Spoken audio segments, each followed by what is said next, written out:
আল্লাহ রাব্বুল আলামিন পবিত্র কোরআনের মধ্যে সেই কথাটাই তুলে ধরেছেন।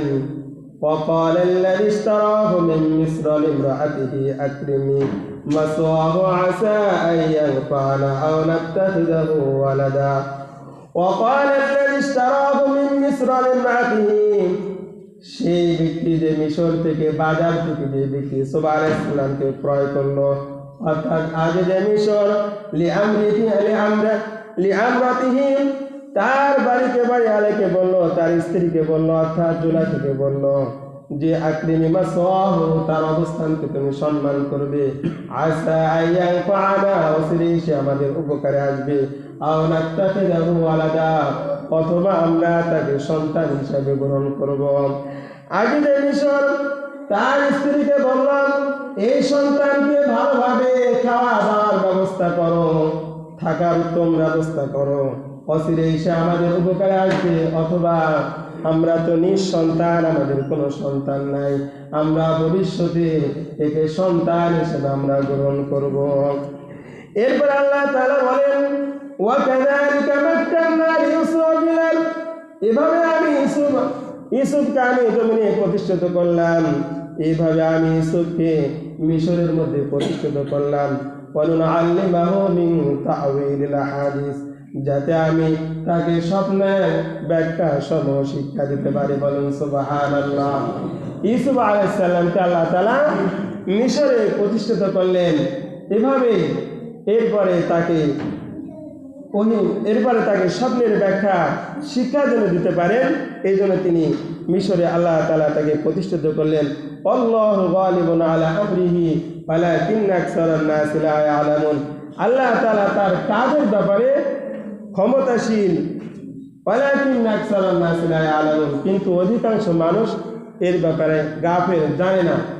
আল্লাহ তাআলা সব বিষয়ে ক্ষমতাশীল। দেখেন, একটা শিশু মাসুম বাচ্চাকে ভাইরা বিক্রয় করলো, এরপরে আস্তে আস্তে আজিজে মিশর, যিনি মিশরের খাদ্যমন্ত্রী ছিলেন, তার বাড়িতে লালিত পালিত হওয়ার জন্য ইউসুফ আলাইহিস সালামকে ক্রয় করলেন।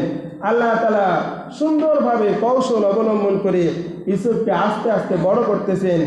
এগুলা অধিকাংশ মানুষ আল্লাহ তাআলার কৌশল সম্পর্কে জানে না।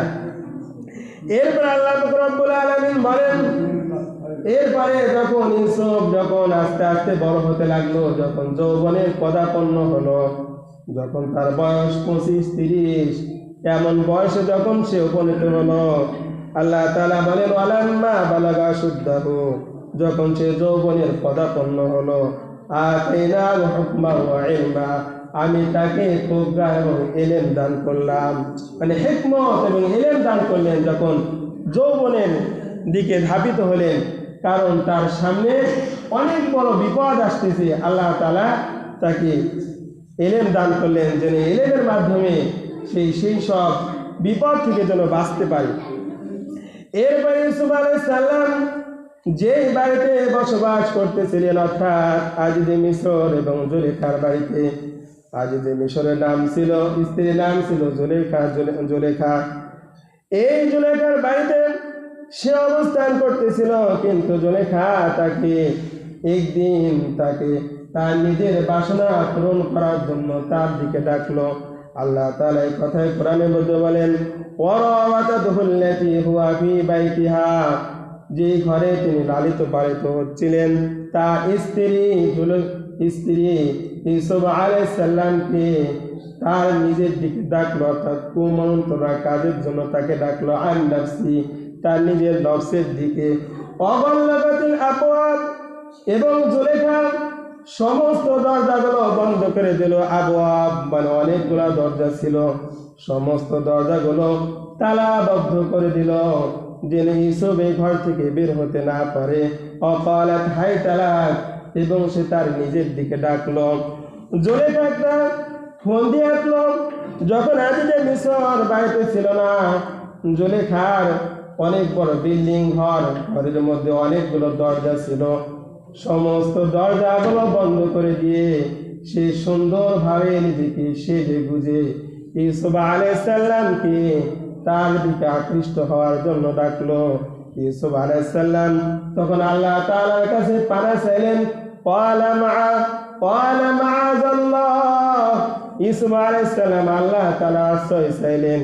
ইন্নাহু রাব্বি আহসানা মাসওয়া, তখন তিনি বললেন নিশ্চয় আমার মনিব, রব্বি বলতে এখানে রব নয়, তার মনিব অর্থাৎ আজিজে মিশর তাকে যে সুন্দরভাবে থাকা খাওয়ার ব্যবস্থা করেছিলেন, তখন তিনি বললেন নিশ্চয় আমার রব আমাকে থাকা খাওয়ার ব্যবস্থা করেছে। ইন্নাহু লা ইফলিহুজ জালিমুন, আমি যদি এই কাজ করি তাহলে লা ইফলিহুজ জালিমুন, জালেমরা কখনো সফল কাম হবে না, জালেমরা কখনো সফল কাম হয় না। এই জন্য ইউসুফ আলাইহিস সালাম আল্লাহ তাআলার কাছে আশ্রয় চাইলেন। এই আয়াত দ্বারা এটাই প্রমাণ হয়, যখন কোনো ব্যক্তি গুনাহের মধ্যে পড়ে যায় তখন সে যদি আল্লাহর আশ্রয় চায়, যে আমি আল্লাহ তাআলা আশ্রয় চাই, সে যত বড় গুনাহের মধ্যে থাকুক না কেন আল্লাহ তাআলা কোনো রাস্তা তাকে বের করে দিবে, সে গুনাহ থেকে সে বেঁচে থাকতে পারবে। যদি তাকে গুনার দিকে ধাবিত করা হয়, সে যদি আল্লাহ তাআলার আশ্রয় চায়। ইউসুফ আলাইহিস সালাম যখন দেখল জুলেখা তাকে এভাবে গুনার দিকে ধাবিত করতেছে, তখন তিনি আল্লাহ তাআলা আশ্রয় চাইলেন। এরপর আল্লাহ তাআলা বলেন ওয়ালাকাদ হাম্মাত বি, জুলেখা তো অবশ্যই তার প্রতি আকৃষ্ট হয়েছে। মানে জুলেখা তো সে আজিজে মিশর স্ত্রী, সে তো তার প্রতি আকৃষ্ট হয়ে গেছে, মানে গুনার দিকে ধাবিত হয়ে গেছে। এরপর আল্লাহ তাআলা হাম্মাত বি, ইউসুফ আলাইহিস সালামও হয়ে যেত, ইউসুফ আলাইহিস সালামও হয়ে যেত। যদি বলা যায় যে আজকে মসজিদের সভাপতি সাহেব মসজিদে আসতে চেয়েছিল, তাহলে বোঝা যাচ্ছে যে এখানে আসতে পারে নাই, কোনো একটা কারণ আছে, হয়তো তার কোনো একটা মিটিং আছে অথবা জরুরি কোনো কাজ আছে, যার কারণে আজকে মসজিদে আসতে পারে নাই। ইউসুফ আলাইহিস সালামও ধাবিত হয়ে যেত, কিন্তু আল্লাহ তাআলা বলেন লাউলা আররা বুরহান রাব্বি, যদি আমার নিদর্শন সে না দেখত, যদি আমার নিদর্শন না দেখত তাহলে সেও ধাবিত হয়ে যেত। এখানে তাফসীর বরক লিখছেন যে ইউসুফ আলাইহিস সালাম যখন আল্লাহ তাআলার আশ্রয় চাইলেন, আল্লাহ তাআলা গায়েবীভাবে একজন ফেরেশতা পাঠিয়ে দিলেন। সেই ফেরেশতা ইউসুফ আলাইহিস সালামের বাবার আকৃতি ধরে তার ঘরের মধ্যে এসে দাঁড়িয়ে থাকলো, অথবা আজিজে মিশর সেই ঘরের মধ্যে এসে দাঁড়িয়ে আছে। ইউসুফ আলাইহিস সালাম তার বাবাকে দেখে লজ্জায় সামনের দিকে দৌড় দিলেন। এবারে সামনের দিকে দৌড় দিলেন, দৌড় দেওয়ার পরে দরজাগুলো টাস টাস করে খুলে যেতে লাগলো। আল্লাহ তাআলা বলেন কাযালিকা ইয়াসরিফু আনহু সুওয়াল ফাহশা, এভাবে আমি ইউসুফকে মন্দ এবং ফাহশা কাজ থেকে হেফাজত করলাম। ইউসুফ আলাইহিস সালাম যেহেতু আল্লাহর আশ্রয় চেয়েছিল, এই জন্য আল্লাহ তাআলা বড় একটা গুনাহ থেকে আল্লাহ তাআলা তাকে হেফাজত করলেন। ইন্নাহু মিন ইবাদিনাল মুখলাসিন, তিনি আমার নৈকট্য বান্দার মধ্যে একজন। ইন্নাহু মিন ইবাদিনাল মুখলাসিন, মুখলাসের বান্দাদের মধ্যে ইউসুফ আলাইহিস সালাম হলেন একজন। এরপরে আল্লাহ রাব্বুল আলামিন বলেন ওয়াস্তাবাকাল বাব, তারা দুইজন দরজার দিকে দৌড় দিল। ইউসুফ দৌড় দিল, জুলেখা দরজার দিকে দৌড় দিল।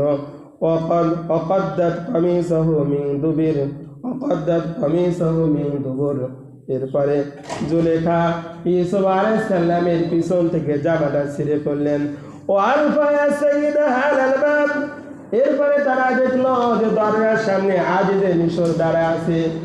ইউসুফ আলাইহিস সালাম এবং জুলেখা যখন দৌড় দিল ওখান থেকে দরজার দিকে, তখন আল্লাহ তাআলা কুদরতিভাবে দরজার সমস্ত তালাগুলো খুলে দিলেন। এরপরে যখন তিনি বাইরে বের হতে লাগলেন, তখন তিনি দেখলেন যে আজিজে মিশর সেখানে দাঁড়িয়ে আছে। এরপরে আজিজে মিশরকে দেখার সঙ্গে সঙ্গে জুলেখা তার যে ধ্যান ধারণা ছিল সেটা পাল্টে ফেলল। তখন সে জুলেখা বলতেছে قالت ما جزاء من أراد بأهلك سوءا إلا السجن وعذاب أليم। তখন জুলেখা তার স্বামীকে বলতেছে যে হে আমার স্বামী, যেই সন্তানটা আপনার পরিবারের সাথে প্রমন্ত্রণা করতে চায়, খারাপি করতে চায়, ইল্লা আইসজান ওয়া আযাবুন আলীম, তার শাস্তি জেল অথবা বড় কিছু আযাব ছাড়া কি হতে পারে? তার শাস্তিটা জেল অথবা বড় আযাব ছাড়া আর কি হতে পারে? আজিজে মিশরকে দেখার সঙ্গে সঙ্গে জুলেখা তার কথাকে পাল্টায় ফেলল। তখন ইউসুফ আলাইহিস সালাম তার তো পায়ের নিচে আর মাটি নাই, যে সে তো আমার দিকে গোড়ার দিকে ধাবিতর জন্য আমাকে সে আকৃষ্ট করার জন্য তার নিজের কাছে ডাকলো, এখন সে আজিজে মিশরকে বলতেছে যে তার কথার ভঙ্গিতে যে আমি নাকি দোষী। তখন ইউসুফ আলাইহিস সালাম বলতেছে ক্বালা মা হিয়া আরাদাতনি আন নাফসি। ইউসুফ আলাইহিস সালাম আজিজে মিশরকে বলতেছে যে না, আপনার স্ত্রী তার নফসের দিকে আমাকে ডাকছে, খারাপের জন্য, ব্যভিচারের জন্য সে আমাকে ডাকছে। এরপরে সে বলতেছে ওয়াশাহিদা শাহিদুম মিন আহলিহা, যে আমার সাক্ষী হিসাবে আপনার বাড়ির মধ্যে যে একটা ছোট সন্তান আছে সে হলো আমার সাক্ষী।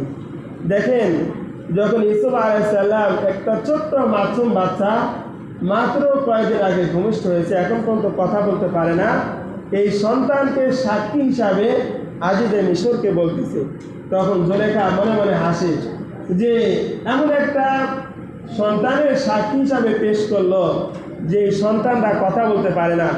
তখন ইউসুফ আলাইহিস সালামের বিশ্বাস আছিল যে আমাকে এতগুলো বাধা থেকে যে আল্লাহ তাআলা আমাকে হেফাজত করছে, এর সন্তানের মাধ্যমে আমাকে আল্লাহ তাআলা এই ব্যভিচারের যে একটা দুর্নাম, এ থেকে আমাকে হেফাজত করবেন। পৃথিবীতে 4টা সন্তান ছিল এমন যারা জন্মের পরেই কথা বলছে, জন্মের পরে আল্লাহ তাআলা কুদরতিভাবে তাদেরকে কথা বলাইছেন।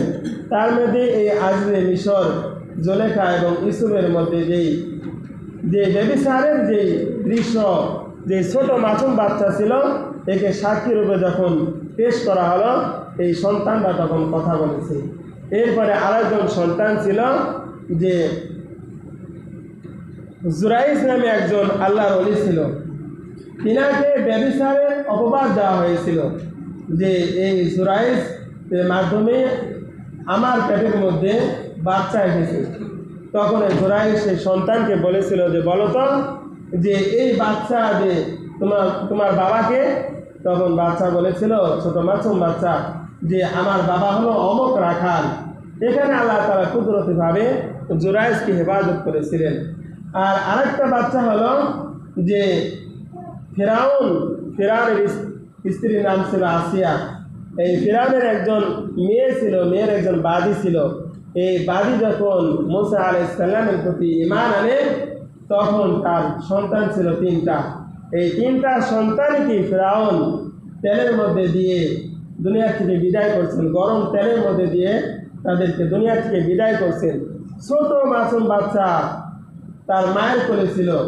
তার মা এই সন্তানকে বাঁচানোর জন্য ঈমান থেকে যখন সরে আসতেছিল যে আমি ঈমান থেকে সরে আসবো, তখন এই মাসুম বাচ্চা বলেছিল, মা তুমি আগুনের মধ্যে ঝাঁপ দাও, তুমি তো ঈমানের উপর অটল আছো। এই ছোট মাসুম বাচ্চা তখন ছোটকালেই সাক্ষী দিয়েছিল যে তুমি ঈমানের উপর আছো। আর আরেকজন মরিয়ম আলাইহিস সালাম, তার বাবা ছাড়া যে সন্তান হয়েছিল ঈসা আলাইহিস সালাম, এই ঈসা আলাইহিস সালাম যখন ভূমিষ্ঠ হন, তখন তার মা বলেছিল যে আমি এই সন্তান নিয়ে কীভাবে আমি বের হব। তখন আল্লাহ তাআলা শিখিয়ে দিয়েছিলেন যে তুমি যখন গ্রামে যাবে, লোকালয়ে যাবে, তখন বলবে আমি রোজা আছি। এই সন্তানকে জিজ্ঞাসা করো।